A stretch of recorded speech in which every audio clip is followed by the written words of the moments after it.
Welcome to the Creative Penn podcast. I'm Joanna Penn, thriller author and creative entrepreneur, bringing you interviews, inspiration and information on writing craft and creative business. You can find the episode show notes, your free author blueprint and lots more at thecreativepenn.com, and that's Penn with a double N. And here's the show. Hello creatives, I'm Joanna Penn, and this is episode number 758 of the podcast, and it is Thursday the 20th of June 2024 as I record this. In today's show, I'm talking to Efren Delgado, a former FBI special agent, about writing hard truths and his tips for writing nonfiction with extensive quotes and references, which is quite a challenge. I really enjoyed this discussion with Efren as he doesn't flinch away from the difficult topics in his book, which is really about human behaviour and the elements of psychology that help us know ourselves better, understand those we disagree with, and also write better characters, both good and evil. So that's coming up in the interview section. In publishing things, on the Self-Publishing Advice blog, an article on how to plan and release a second edition of your book, which I've done multiple times with both non-fiction and also fiction, as things change and books need updating, and I always get questions about this, so I thought I would share a few of the tips from the article, which is very good. So first of all, what counts as a new edition? Well, significant differences. So new chapters or something that creates a different experience for the reader. For example, I am considering a new edition of the Successful Author Mindset, which is now 8 years old, which is crazy. There's a whole load of new material I want to add. I want to update older material. I'm a different person. Also, someone else narrated that audiobook and I would like to do the new edition because it's actually a really personal book, but at the time I didn't want to do audio editing and audio narration, and now I'm fine with it. But so that will definitely be a new edition, but compare that to, I want to update audio for authors for using Hindenburg Narrator for mastering audio with one click. That is not enough of a change for a new edition. I'll probably add some stuff in there. There's a whole section on voice technology, so I'll probably add a bit more about AI. But essentially, I don't want to do a whole new edition of audio for authors, but I know that the Successful Author Mindset would be a whole nother edition. So the article on self-publishing advice has a whole checklist. It's actually a super useful checklist of things to look at when you're considering a new edition, like changes in the field of research, whether your style or tone has changed, and your writing ability. So I did new editions of my first 3 novels back in 2022, and that was because my craft was significantly better after over a decade of writing fiction. And when I read those books, and they're the first in the series, I was like, oh, I really need to improve those. Also, you might want to fix issues from feedback or add new case studies for non-fiction, that kind of thing. Also, changing the structure is possible. So there are lots of things you might consider. Of course, if you do a new edition, you will need a new cover because you need it to look different, especially if you're keeping the same title. But I like to keep at least some resonance with the old cover. If you have a look at How to Market a Book, for example, which has 3 editions, or How to Make a Living with Your Writing, which also has 3 editions. Public Speaking has 2 editions. Successful Self-Publishing has multiple editions. So yeah, you will need new ISBNs, you'll need new covers. You need to treat it like an entirely new book, which means obviously you need to start again with reviews and all of that kind of thing. Whereas if you're just uploading a few things like the audio for authors, it won't be a new book, it won't be new ISBNs, it won't need a new cover, and people will either get it or they won't. Now, there are tips for writing and editing. My tip here is to export the current version into whatever software you use. So I use Scrivener, and then essentially rip it apart and start from scratch. I've done this multiple times now, as I said. But essentially, the longer it's been, the more you will be able to remove yourself from the book emotionally, and you'll do a really good job. So if I do the Successful Author Mindset, what I'll export from Vellum into a Word doc, whatever I had published last time. I will import that into Scrivener, and that will begin my first draft of the next edition, and then I'll just rip that apart. But there are more tips in the article, links in the show notes, or go to selfpublishingadvice.org. In personal news, the Kickstarter for Spear of Destiny finished. Hooray! And it funded with 313 backers at £12,536, which is around 16,000 US dollars. And I am so pleased with it. Thank you very much to everyone who backed the campaign and helped support it. I was very nervous as it was book 13, as it is book 13 in my Arcane Thriller series. But actually, a lot of people did buy the entire backlist in ebook and audio and print, so they are new readers to the series, which I'm thrilled about. Good news as well is that it was a lot less stressful this third time around. I did a big push in that first week, but then I've actually been pretty relaxed. Like everything, the more you do, the easier it becomes. So it now takes around 2 weeks for the pledges to be charged, and I have sent the survey. So if you did back it, please watch out for the survey on Kickstarter, and then I will start fulfillment in the first week of July, basically. And I spent last weekend at a stone carving workshop just south of Bath, and I made a green man from a block of Maltese limestone. The green man is a pagan symbol of nature and fertility, often found in Gothic cathedrals. So it overlaps with a lot of my interests, and especially my vineyard book, which is probably the next cab off the rank as such. So I'm very proud of it, and it's in the garden with flowers where it belongs. Links on my Instagram and Facebook and at JF Penn Author, and I'll put a link in the show notes. Now, I wanted to try stone carving as part of my book research. I always like to do immersive book research for the Gothic Cathedral project, but as you might have heard if you listened last week, I'm now thinking of using that research in a different way, since I am not thrilled about the idea of seeking photo permissions from so many different places. So I'm thinking about this. I might just work on fictionalizing the whole thing, but regardless, I will be talking and writing about stone carving and stone masonry, so there will be a character, or I'm going to use it basically. It's going to be used. I'm reading so many books about stone and learning a lot about it as a material. So the workshop was 2 days, and it was extremely hard work. I must say, when I woke up on the Sunday morning after doing it all day Saturday, and my arm was just swollen and my hand was swollen and I was in pain, and apparently quite a lot of people don't turn up for the second day, but I was like, no, I have to finish it. But it was definitely harder work than I expected. I've never used a mallet and a chisel, certainly not for that long, and chipping bits off a block of stone for hours, even just for 2 days, was very tiring. The noise was tiring, my hand hurt, but I'm so proud of it, and it really was making for the joy of making. And I paid for the workshop, and I'm not intending to sell the work. So I've heard some people say in person and on social media recently that writing and self-publishing is just an expensive hobby. And my answer to that is, well, why not? There are plenty of expensive hobbies, and so it's comparable to other hobbies. People pay for courses and materials, and they enjoy the creative process, and they don't expect to sell the product or get paid for their work or run a business. So they don't have to worry about marketing. They don't have to worry about running a business. They can just enjoy it. And you behave quite differently if you write and publish for a hobby as opposed to a business. You get to decide which you want to do. No judgment here. Don't let me or anyone else persuade you as to how you should treat your writing and your publishing. And I think creating for the joy of creating is so important. Using whatever medium is fun for you.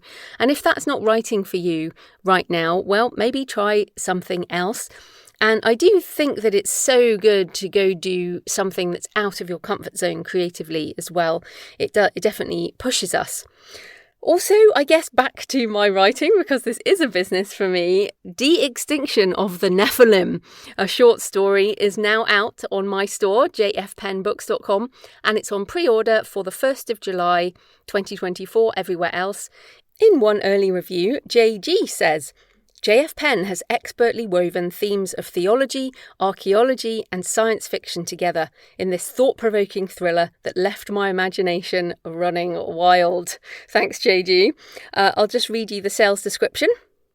When archaeologist Dr. Amelia Kaya uncovers a massive sarcophagus containing the remains of a mysterious winged creature, she sets in motion a chain of events that could lead to the resurrection of the Nephilim, the fearsome giants of biblical legend.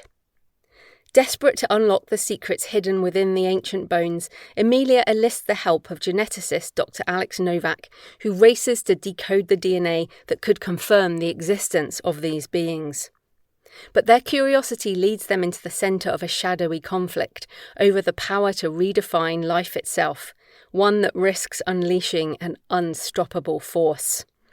In this gripping short story that blurs the lines between science and faith, award-winning author J.F. Penn weaves together elements of archaeology, genetics, and biblical mythology.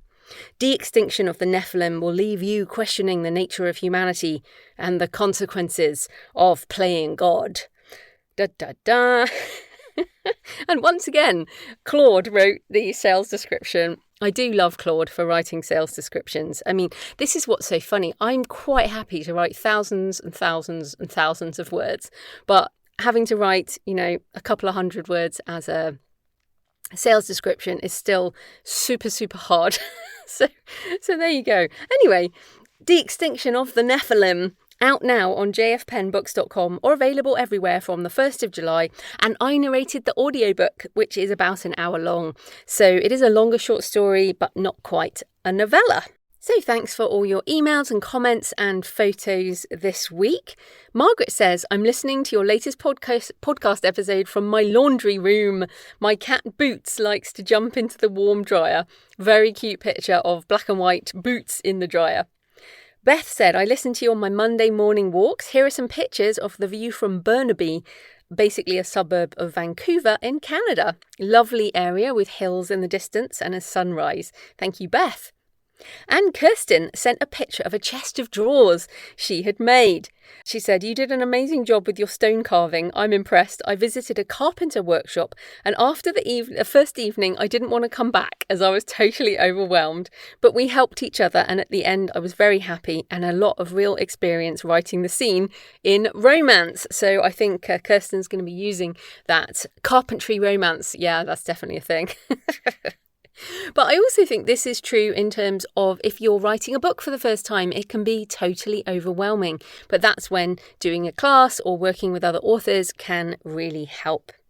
So please leave a comment on the podcast show notes at thecreativepenn.com or on the YouTube channel or message me on X at thecreativepenn or email me, send me pictures of where you're listening, joanna@thecreativepenn.com. I love to hear from you. It makes this more of a conversation. So today's show is sponsored by Pro Writing Aid, because however you choose to publish, whether you go indie or you want a traditional deal, you need to make your book the best it can be. Pro Writing Aid is one of my absolute must-use tools in my writing process. Most recently, I used it for De-Extinction of the Nephilim. I use Pro Writing Aid for every book and short story, fiction, non-fiction, everything. I use it with Scrivener, but you can also use it with any other software or also online. I work through each chapter, which I find more manageable than doing the whole manuscript. Pro Writing Aid knows all the rules of editing and helps you apply them. And of course, you can choose not to make changes as you like. It helps with making your writing more active, finding repeated words, finding words and sentences you could improve, and gives you options for improving them, adding sensory detail, structure, grammar, punctuation issues, as well as typos, spacing problems, and more. Pro Writing Aid also now has a set of useful reports, including story strengths and weaknesses, areas for improvement, and other analysis, using AI tools to help you improve your writing. So why use software to help you? Why don't you just learn all the grammar and writing rules and apply them yourself? Well, we all use tools to improve our process, and we are also often blind to our own writing issues. It helps to have another pair of eyes, even if the eyes are software. But won't a human editor do all this? Well, yes, they can do, but I'd rather pay my editor to fix the things the software can't. As brilliant as Pro Writing Aid is, it cannot read the manuscript as a human and comment on some of the bigger issues that humans point out. So I use Pro Writing Aid as my essential editing tool before sending to my human editor. Check out the free edition or get 15% off the premium edition by using my link prowritingaid.com/Joanna. That's prowritingaid.com/Joanna, Joanna. So this type of corporate sponsorship pays for the hosting, transcription and editing, but my time as ever is sponsored by my community at patreon.com/thecreativepenn. Thanks to the 9 new patrons who've joined this week, and thanks to everyone who's been supporting for months and years. If you join the community, you get access to all my backlist videos and audio covering topics on creativity and AI, mindset and business, marketing, lots of tutorials and more. This week, I put out the patron-only Q&A, which is an extra solo show, around 45 minutes of me answering questions. One patron said this week, "Another episode packed full of amazing, practical, usable content. Even the show notes are inspirational." The Patreon is a monthly subscription, the equivalent of a black coffee a month or a couple of coffees if you're feeling generous, and you get access to everything, all the backlist content and Q&As if you join us. So if you get value from the show and you want more, come on over and join more than 1,100 authors. Thanks to everyone who's been supporting for months and years. You are amazing. I'm so glad you still find the show useful after all this time. Join us at patreon.com, patreon.com/thecreativepenn. Right, let's get into the interview. Efren Delgado is a former FBI special agent with 25 years of national security, law enforcement, and private protection experience. He's also a consultant, professional speaker, and the author of The Opposite is True: Discover Your Unexpected Enemies, Allies, and Purpose Through the Eyes of Counterintuitive Psychology. So welcome to the show, Efren. Thank you, Joanne. I've been looking forward to this. Yes, it's very exciting. But first up, tell us a bit more about you and how you went from FBI agent to author. Well, I'm going to backtrack a little bit. It all started from a little bit of minor bullying, relatively minor bullying when I was a child.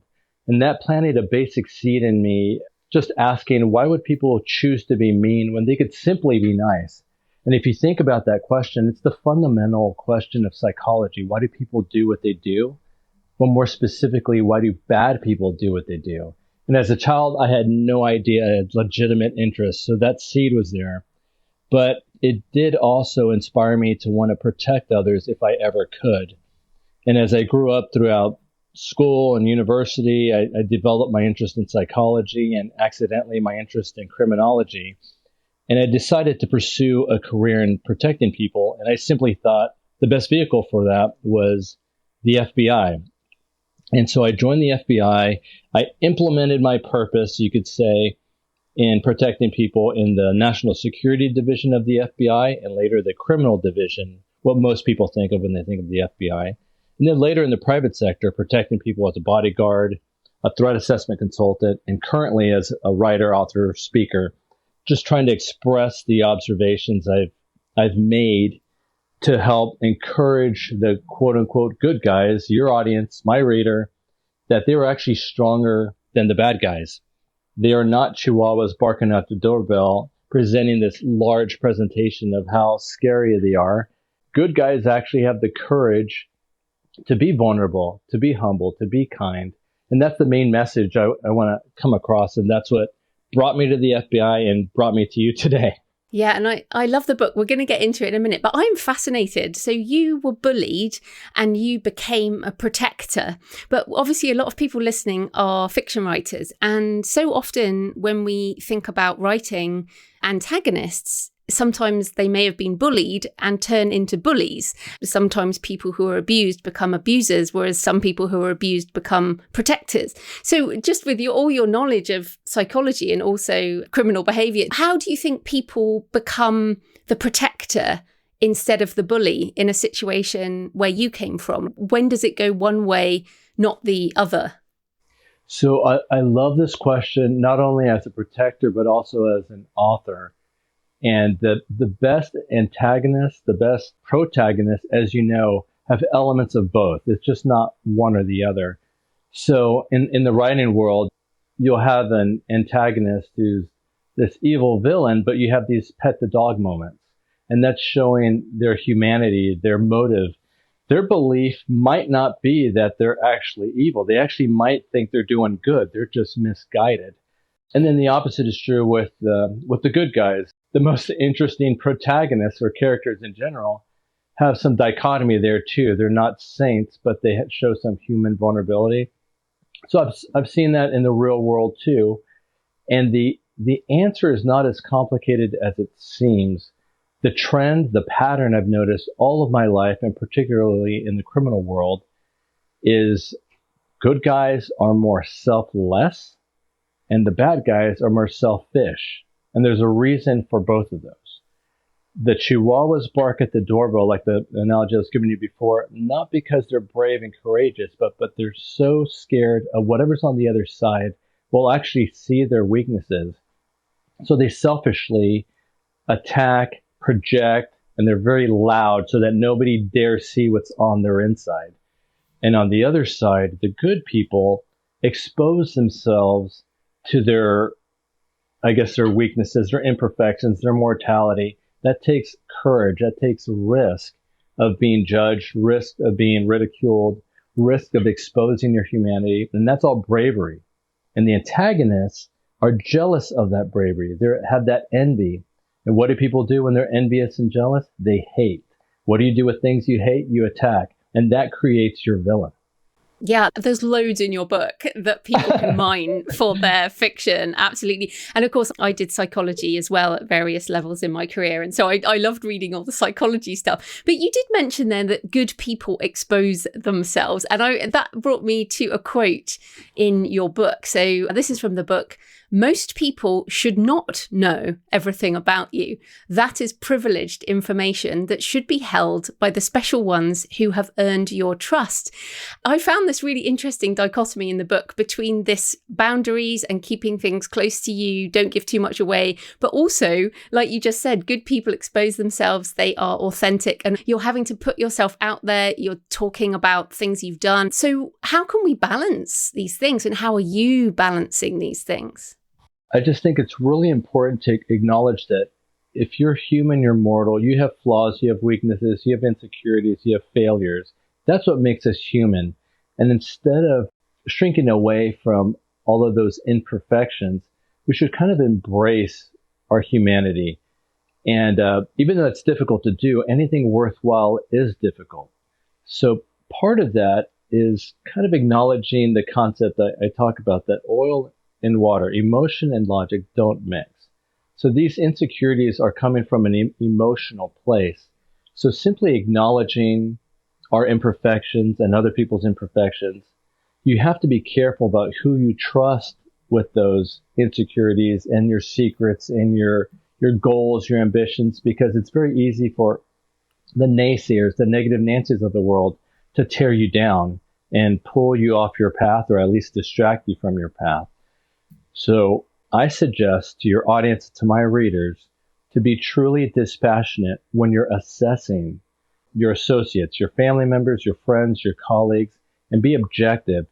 Recognize the patterns of people who have always been supportive and encouraging, and reward those people with trusting them with more of your business, your life, your insecurities, your interests, your goals.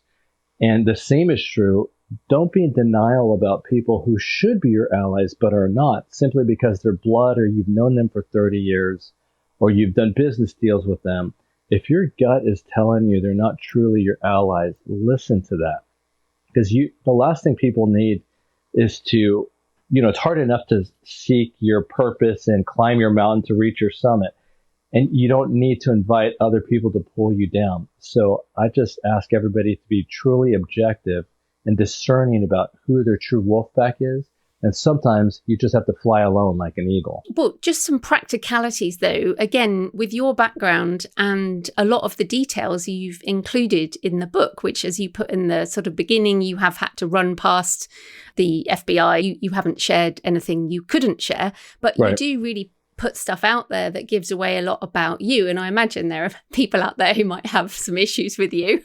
Yeah, there so, are. I mean, how do you balance putting yourself out there in the world to tell what, to share what you want to, with your own safety and this kind of difficult balance. Now, most of us won't be in the situation you are, but we all feel vulnerable about sharing things about our life with the public in marketing. So just practically, how are you doing that? How are you balancing it? Or is this something you don't even worry about? Well, I do have to worry about it, but it's just like lethal force is when you have to potentially kill a bad person to save other people. And that extreme scenario, you can't decide when you're in the moment. You have to decide it early on. And so sharing my private information or some personal information or some personal vulnerabilities in a book to the public or in social media, I've made a choice already in advance to face any potential backlash before it arrives. So I contend that true living is worth dying for. And that's hard, but also a good life is difficult. So I just think it's so important we live once in this world that you really have to commit some risk in order to truly live. One of my biggest regrets would be being on my deathbed and not truly living my life. So I'll sometimes re-engineer what I wish I would have done when I'm 30, 40, 50. I'm approaching 50.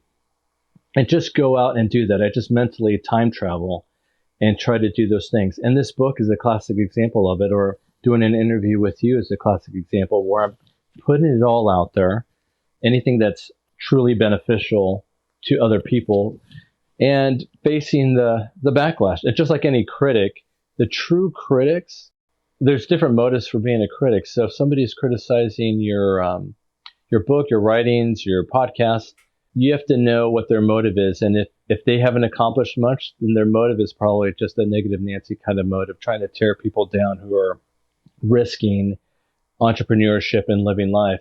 But if their motive is constructive, then I would heed those criticisms because they're not coming from a negative place and there's probably some merit to it. Or as an author, when you have a developmental edit, that's very humbling. But that humility is where wisdom is. So you could learn a lot during those developmental edits. Yeah, that's true. And it's actually funny. I mean, you mentioned backlash there, and we all worry about what people are going to say or what people are going to think. But the reality is most people in the world are not going to read our book. Yeah, that's true. So even if we worry about it, like my mum, when I put out a book called One Day in Budapest years ago now, my mum was really worried that some right-wing fanatics were going to come and attack me. And she was like, you can't publish this. And obviously it was crickets. Like there was literally no response. Right. Yeah, that's funny. And I mean, yeah, so we always sort of overthink the fear of what will happen when we put ourselves out there. But I do want to come to another quote from the book, which kind of relates. Many of us have fear of failure. And you have this quote which says, failures, counter to their common perception, are integral to achieving any success. As the title of the book announces, the opposite is true. And I wondered about this, how you're thinking about failure, like whether that's failure that's happened in your career so far, or for authors in particular, it is sort of lower than expected sales. How can we take our failures and move on to success? Well, I think we've been taught in working class, middle class cultures in particular, we've been taught to be spokes on a wheel, to not to be the wheel, not to be the leader. So we fear getting a bad mark in school or having any kind of imperfect running in a football match. So people start to fear risking anything at all. So you're kind of trained, or we're trained, to be spokes on a wheel. But the reality is that failure is a prerequisite to success. You cannot succeed without failure. And the bigger overarching idea is humility is the only path to wisdom. So when you fail, you're humbled. But just like when we're little kids and we go from crawling to walking and we stumble and scrape our knees, those are difficult moments of getting our knees scraped, and yet they build resilience. And the same is true of becoming an author, a speaker, an FBI agent, whatever the difficult goal happens to be. I guarantee one thing, you will fail and stumble all throughout your journey. But I contend that the only time you actually truly fail in the conventional sense is when you give up. Otherwise, it's just a journey and you're growing from that journey. So I suggest for people to embrace failure because you're always growing. Embrace the humility because that's where the wisdom is. Well, but what specific failure have you faced that led to the success of you finishing this book? Well, I failed in everything I've done before I've succeeded. So that's kind of my point. So just if even your failure is reaching a timeline of when you want to get the vomit draft done, then you just have to reassess and set a new timeline. Or it means that the bones you've been writing, the foundational bones of the book, need more work, and it's becoming a better book for it. And then when you start to get into the meat of it, the stories, the anecdotes, the parables, or the research, which I still consider the spice of the book, then it's just going to be a better product as you grow from, look, this isn't working, let me pivot and do that. And becoming an FBI agent requires a lot of physical training or testing and that sort of thing. And sometimes people don't pass those on the first round. And getting in the fetal position and giving up is not the path to success. We've got a pastor out here in Southern California that I often quote, says, fruit grows in valleys, not on mountaintops. So when you're climbing your mountain to reach your summit, you'll eventually fall in the valley, but that's where all the fruit is, all the fruit of wisdom. So you have a choice. You could sulk and give up, or you can embrace that wisdom and stuff your pockets and re-nourish yourself and resume your climb. So I've faced failure in every aspect of life, but I've kind of got a stubborn bone in me that I just want to persist. And I'm grateful for that bone, even though it makes other people mad. But, you only live once. Go for it. You do, but this is a very ambitious book, yeah, and I think it's excellent. I really enjoyed it. It surprised me. I don't know why it surprised me. It's got a lot of great stuff in. How long did it take you to get this book into the world from when you thought about it to finally publishing? So I had the bones, the ideas of the book probably building throughout my career, but I didn't have the confidence or maybe even the experience yet to back it up. Near the end of my public career in the Bureau and in joining the private sector as a bodyguard and threat assessment person, I was pretty confident in my ideas. So that's essentially the bones of the book. The ideas that most truths are counterintuitive and paradoxical. Ideas like emotion and logic don't mix, or the only thing to fear is the unknown. Little ideas like this that I knew could benefit my reader, your audience, anybody who wants to live beyond mediocrity. So that took probably about a year to nail down in an organized format. And then, as you know, when you're writing fiction or nonfiction, you get these ideas at 3 a.m, or these stories that pop in your head, whether they're experiences from your memories or from conversations you have from people or things you observe in the real world that suddenly, wow, that would be a great illustration of these principles, the bones of my book. So I'll jot those down and I start to build the book that way. And at the very end, the spice of the book is the little additional anecdotes, the refinement, the clarifications, the editing, and then the formatting to present this big picture with all those elements together. So overall, it probably took about 3 years to complete. And how did you keep everything organized? Because there are a lot of different, as you say, a lot of anecdotes, there are different quotes, there are things about your life, there's bits of memoir. So what tools did you use for researching and also the writing process? So, for example, I use Scrivener. Right. So what's funny is I got all these softwares, and what I ended up using was simply Pages on my iPad. And I'm just very, I guess, linear that way, where I'll have those bones, which essentially become an outline. But I start out with the mind map. That was the idea portion of the book. What do I want the book to be about? And what are 5 essential points I need the reader to understand? And then I easily converted that mind map into an outline. And as these anecdotes or stories or things that need a little bit more due diligence materialize, I would research that, plop it in whatever area of the outline it belongs, or the manuscript, the ongoing manuscript, and then I'll skip to the next spot that I'm currently kind of motivated to research or explore. So it wasn't, the writing the book was not from page 1 to the last page, which I think is page 550. It was a lot of skipping around. But what really guided me were those bones, the outline. And I think that's a lot more important in nonfiction, to have a rough outline to know where you're going. So I'm not all over the place.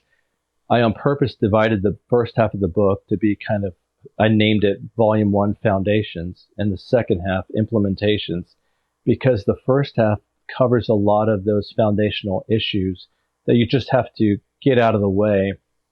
But I back those up with stories and biographies. And the second half really gets into the weeds once I've got the reader with me, understanding these concepts. And now it's more about implementation and how things affect the reader, their own communities, and then society overall. Coming back to that mind map, I like mind maps too. I just would tend to do that on a piece of paper, like with my hand. Is that how you did that? Or did you use software for mind mapping?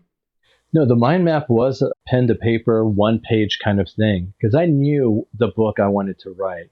I thought the theme of the book would be empathy, because that's such a vital part of understanding behavior, which I just contend that empathy is the active synonym for psychology. It takes some work to understand other people. It's not just something you read in a textbook.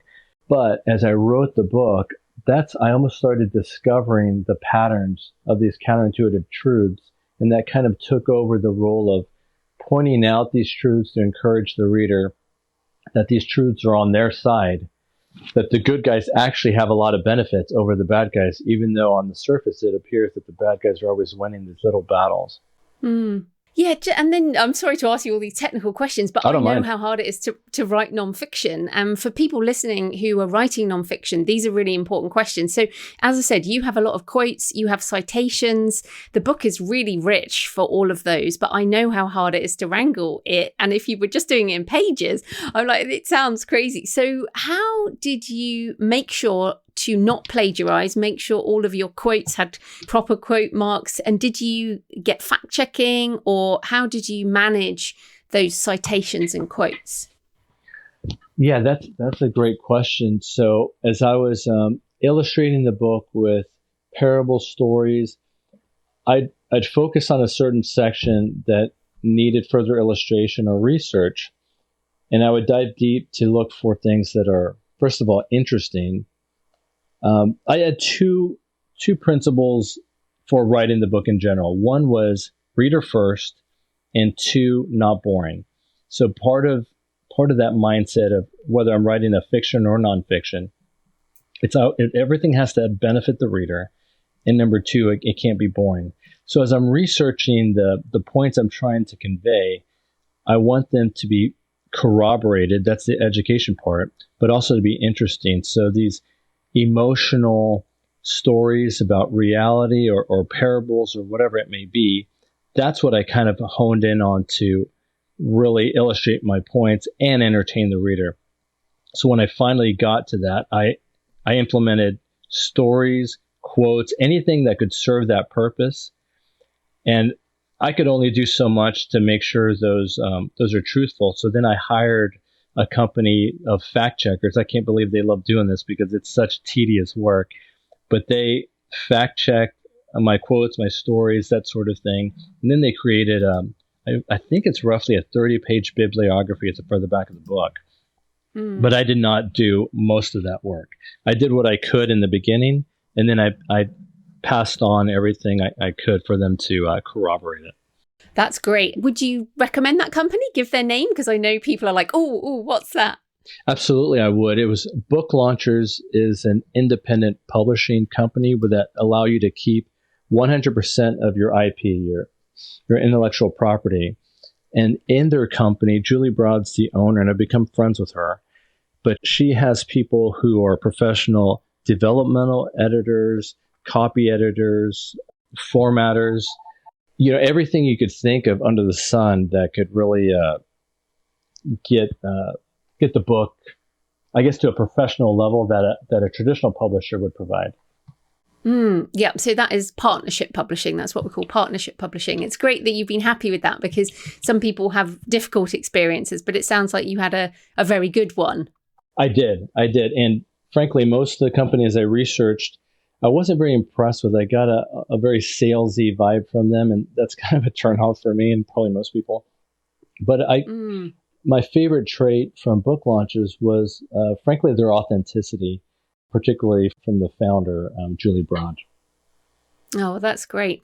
Well, coming back to the book, because you do cover some difficult situations in it. And again, a quote from the book, you say, "Trauma does not note its presence lightly. It engraves itself into the stone of our minds." And of course, I read that and I was like, okay, I wonder how much trauma is engraved in your mind, given the things you've been through. So how can we use our writing to help deal with trauma, but also make sure we're not using it as therapy? Yeah, that's great. I think writing is very therapeutic because it allows you to pause with your issues and think about them and kind of digest them. So in nonfiction book writing, you could truly learn. But as you're exploring your characters in a fiction book, you could really start to dive in and frankly empathize with your different characters. So for nonfiction, writing journals for yourself or memoirs as an actual book, it still has to be reader first, but it really will help the individuals process their own life experiences. And on the fiction side, hashing out your protagonists and the villains or the support characters, I just think that helps the individual reflect on their own issues and empathize with their characters, even if they're bad, knowing what truly motivates this bad person. For example, if you've got somebody with extreme bullying in their background and maybe they get in their villainous heart for vengeance, that's a kind of a classic trope that would work, but it would help the individual actually digest their own thoughts. You're thinking, you're forcing yourself to think and reflect as opposed to just emote. And I can't remember, do you have a trigger warning in the book? What do you mean by a trigger warning? Oh, I love that you even asked that question.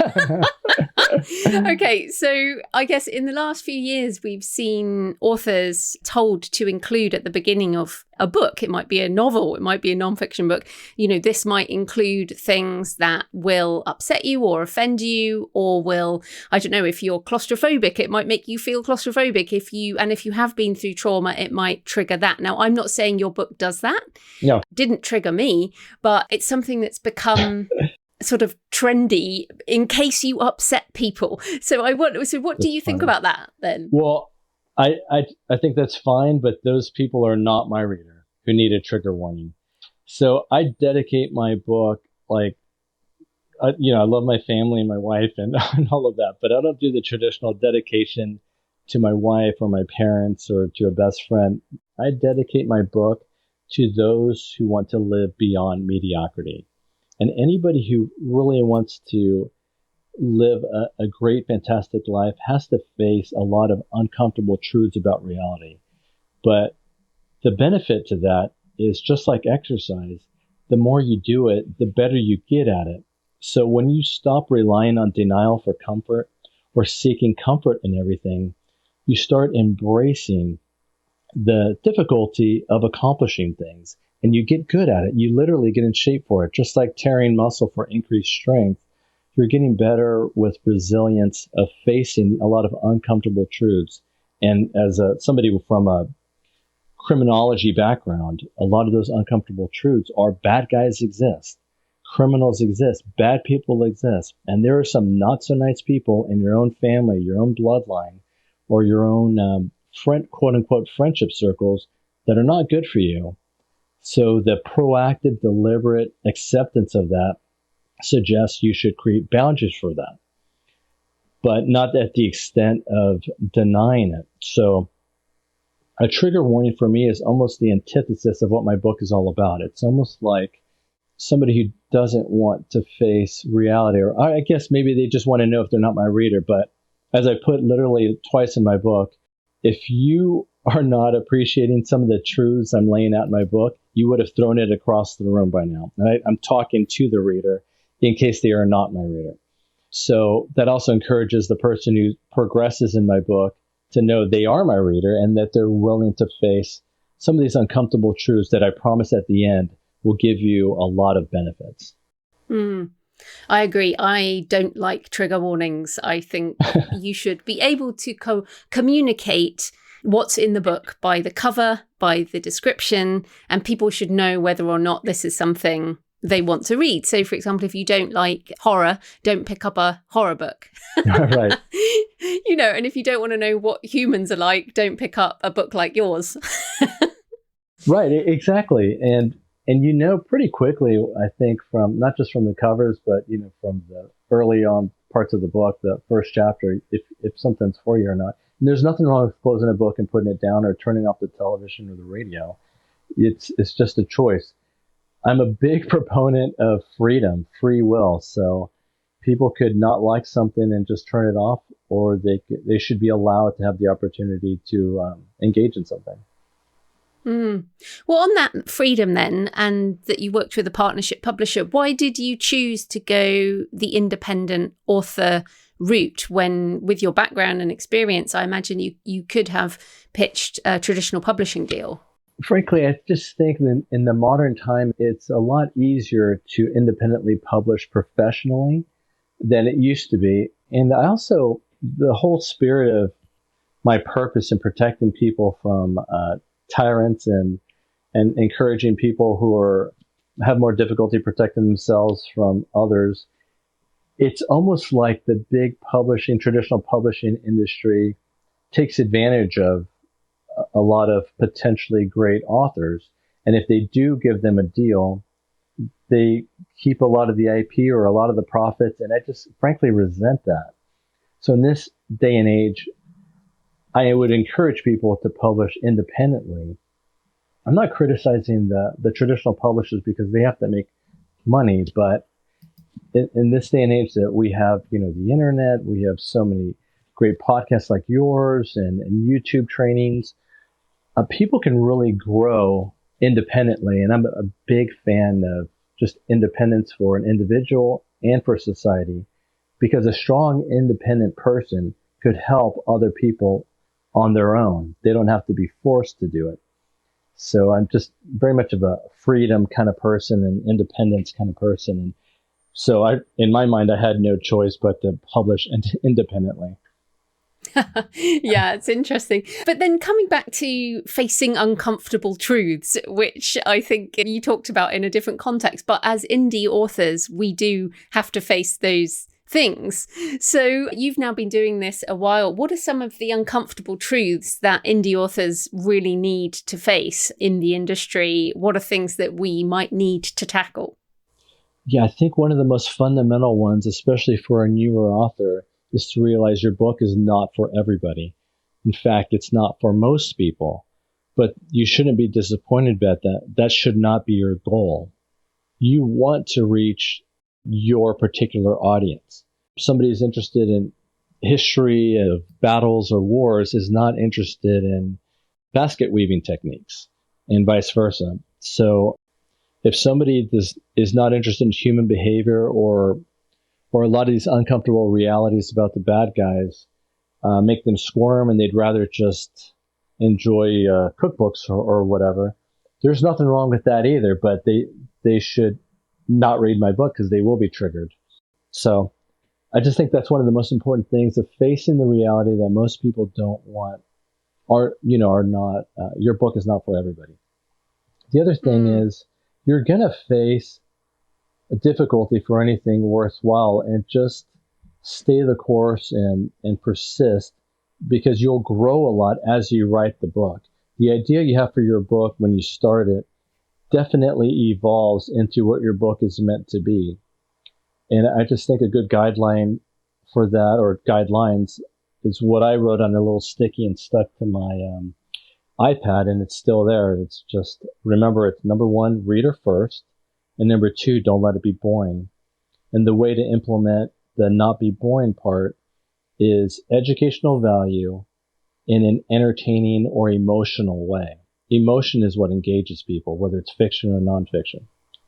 Yeah, absolutely. It is hard to remember that. And of course, what's boring for one person is interesting for another, and vice versa. For example, some people absolutely love romances, sweet romances. My mum has written some of those, and they're not my cup of tea as such. So I guess that is another point, that what might not be boring for some people might well be for other people. But that comes to your point, your books are not for everyone.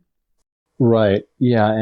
And if you're writing a technical book, I guess it's not designed for, you just have to know what your book is for, what the purpose of your book is.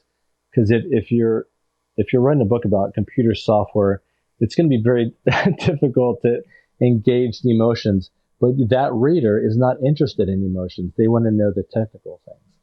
But if you're writing a romance novel, you better engage that heart, or you will not have any readers. Yeah, absolutely. And in fact, those authors who engage the emotions the most do the best in terms of book sales. We've definitely seen that. But I wondered what your plans are next, because have you got the taste for writing books? Have you already started another one? I have, and I've expressed it a little bit, but I'm kind of excited about the project I'm working on now, and I think your British audience will truly appreciate it. I remember George Orwell's 1984 back in 1949. So if you remember the details of that book, it's totally depressing. It's a great book, but it's totally depressing. And it ends where the protagonist, Winston, and his love or affair interest, Julia, get reindoctrinated, in quotes. They pretty much get tortured to become compliant. And the book ends where they're compliant followers of Big Brother. And it's very sad. So what I've done as an optimistic American is I've actually written a big draft of a sequel to that titled 2084, because Julia got pregnant from their love affair, and their great-grandchild is my protagonist in 2084, 100 years later. And this protagonist, just like a fish doesn't know it's wet, this protagonist is in a world where Big Brother is dominating. There is no resistance. There's zero memory of how it used to be. But his humanity starts to leak out, and to vent out these criminal thoughts, these crime thoughts, he starts taking these walks. The walks don't suffice, so he has to find another outlet, and so on and so forth. So you can imagine the character arc where he discovers humanity and has a lot of difficulty and resistance to discovering that humanity. But that character arc is very clear, and there's plenty of conflicting characters and supportive characters along the path that'll surprise the reader. But I'm really excited about all three acts of my 2084, and it'll complement Orwell's 1984. That sounds good. Did you know about, and this is not at all like the story you've mentioned, but a book called Julia came out last year by an author called Sandra Newman, and tells Julia's story in 1984. So I don't know if you haven't read that, it might be an interesting part of your, it's set back in 1984 time, so it doesn't overlap with yours, but it is, yeah, it's about Julia. So yeah, it came up when you said that. I was like, oh, you should put that on your reading list. I'm definitely going to read that. Thank you for telling me. I can't believe I didn't know that. I'm super excited about it. Yeah. Yeah, last year. Well, that's fantastic. Now, we're almost out of time, but I do have to ask you the FBI question because there are so many authors writing FBI thrillers. It's a very popular genre. There are so many TV shows and films. And I wondered if there is anything that really annoys you that people get wrong about the FBI regularly. Yeah, well, it's funny you mention that, because probably less so in books and more in movies. The thing that gets to me is some of the tactics. Watching actors running around with the triggers, their fingers on the triggers, makes me absolutely crazy because that's so incredibly dangerous, but they do it all the time. So we're trained to keep our finger on the side of the weapon, whether it's a long gun or a pistol, because just life happens. You trip over a log or somebody sneaks up behind you. The human reaction is to jerk or defend. And so your finger goes right alongside that. So if people are running around with their finger on the trigger, they'll be shooting people all the time. So that makes me crazy. And on the similar lines, when actors are carrying the long guns, they have what we call a chicken wing. That elbow is sticking out in the air. Now you're never going to unsee this when you watch movies. But we always want to put that elbow down and stay kind of center balanced, and as opposed to sticking that elbow up. I don't know why people do that, but it's a tendency with long guns to stick your elbow in the air like a chicken wing.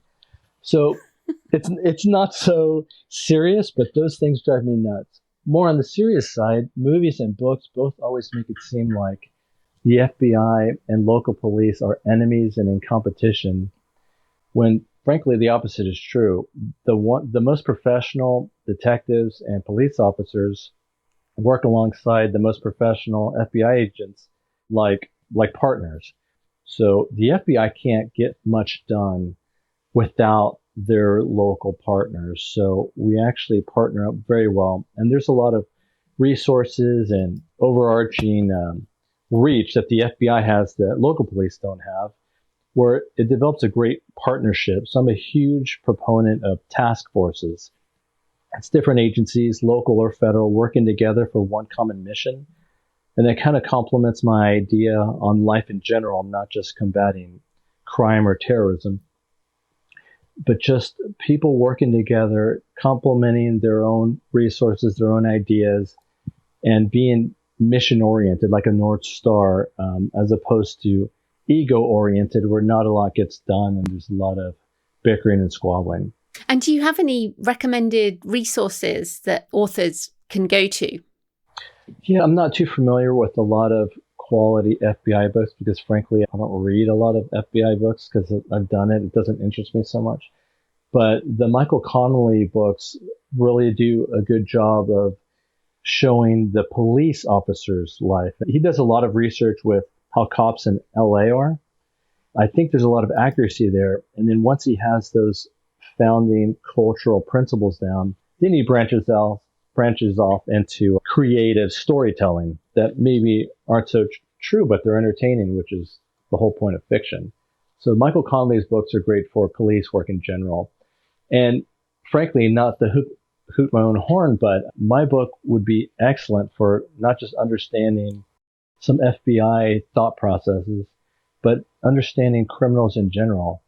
And I think anybody writing fiction, you're always going to have an antagonist and protagonist to some degree, whether it's grand or focused on an individual, and truly understanding what motivates good and bad people to do what they do and how they interact with each other and the psychological reasoning behind it. My book is frankly a blueprint for understanding all those things, where your audience will have epiphanies for their own characters and for their own lives, and probably for the own antagonists in their own life, why they're doing what they're doing. And that knowledge will empower your reader to realize, look, I'm just fine. This person's a chihuahua barking at the doorbell. Fantastic. So where can people find you and your book online? So I've got all my links in one spot. My website, efrendelgado.com, EFREN Delgado.com. Brilliant. Well, thanks so much for your time, Efren. That was great. Thank you so much. It was fun. So I hope you found the episode with Efren interesting. I certainly enjoyed it, and his book really is a great exploration of human nature, packed full of interesting quotes and thoughts.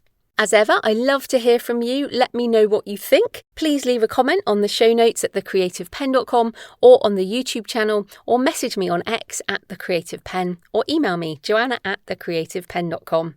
Next Monday, I'm talking about how to turn your words into wealth with Aurora Winter. In the meantime, happy writing, and I'll see you next time. Thanks for listening today. I hope you found it helpful. You can find the backlist episodes and show notes at thecreativepenn.com/podcast. And you can get your free author blueprint at thecreativepenn.com/blueprint. If you'd like to connect, you can find me on Facebook and X at The Creative Penn, or on Instagram and Facebook at JFPennAuthor. Happy writing, and I'll see you next time.